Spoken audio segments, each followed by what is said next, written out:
Astagfirullah. Astagfirullah. Bizde set. Bugün 17'si. Mazayı ne istiyorsan.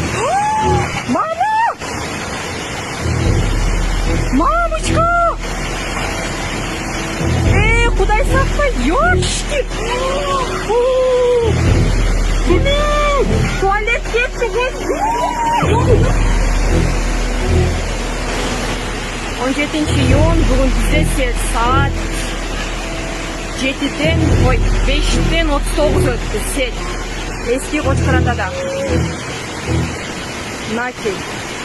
Вообще страшный сет келіп жатыр. Біздің үйдің алдыға чейін жүріп кеткен. Ноген районунун аймагында сел жүрдү. Бүгүн саат 17:00 чамасында нөшөлөп жааган жамгырдын кесепетинен Ноген районунун Кочкурата шаарында жана Момбеков айылында сел кырсыгы катталды. Бул тууралуу президенттин Жалал Абаддагы өкүлчүлүгүнөн билдирди. Ошондой эле сел суулары Ош-Бишкек унаа жолун жана бир катар турак жайларды каптаган. Абалды жөнгө салуу жана кесепеттерин жоюу иштерин президенттин өкүлү Абзаттар Сыргабаев көзөмөлгө алып, тийиштүү аракеттер көрүлүүдө. Жана башка жаңылыктар түрмөгү видеого лайк басып, Манас ТВ каналга катталып, акыркы жаңылыктардан кабардар болуп туруңуз.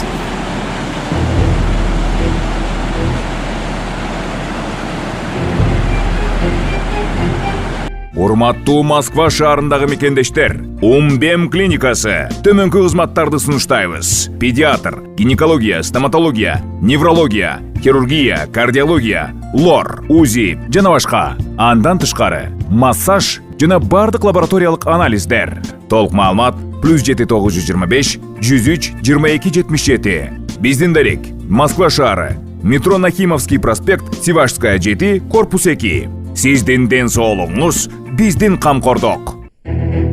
Москвада 30дай тажик жараны аэропортто кармалууда. Орусияда Тажикстандан учуп барган 30дан ашуун киши аэропортто кармалып турат. Алар Внуково аэропортуна 14-июнда учуп баргандан бери өлкөгө киргизилбей жатканын, арасында аялдар жана балдар да бар экенин бүгүн 17-июнда Азаттыктын тажик кызматы билдирди. Айрымдары Азотиге байланышка чыгып, федералдык коопсуздук кызматынын өкүлдөрү аларды Орусиянын тынчын алып жатасыңар, кайра үйүңөргө кеткиле дешкенин, телефондорун текшерип, Крокус окуясы тууралуу сураштырышканын айтып беришти жана видеолорун жөнөтүштү. Крокустагы окуядан кийин Орусияда тажикстандык мигранттарга басым күчөгөн. Быйыл 22 мартта Москва облусунун Красногорск шаарында Крокус борборунун 6000дей көрүүчүгө эсептелген концерттик залында отургандарга кол салуу болгон. 4 киши автоматчан келип барып адамдарды аткан жана өрт койгон видеолор тараган. Кеминде 145 адамдын өмүрүн алган. Кол салууга шектелип кармалгандардын арасынан 11 кишинин теги тажикстандык экени аныкталган.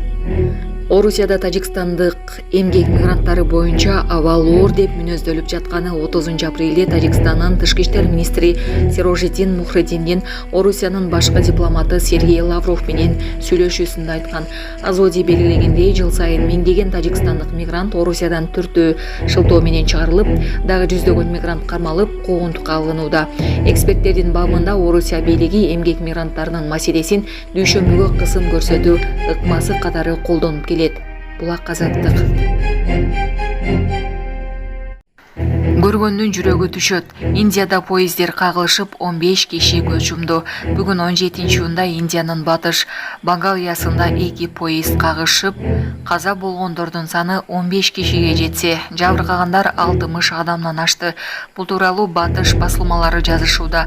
Кырсыкта товар ташыган поезд ошол багытта бара жаткан жүргүнчү ташыган поезд менен кагылышкан. Кырсыктын кесепетинен бир канча вагон рельстен чыгып кеткен.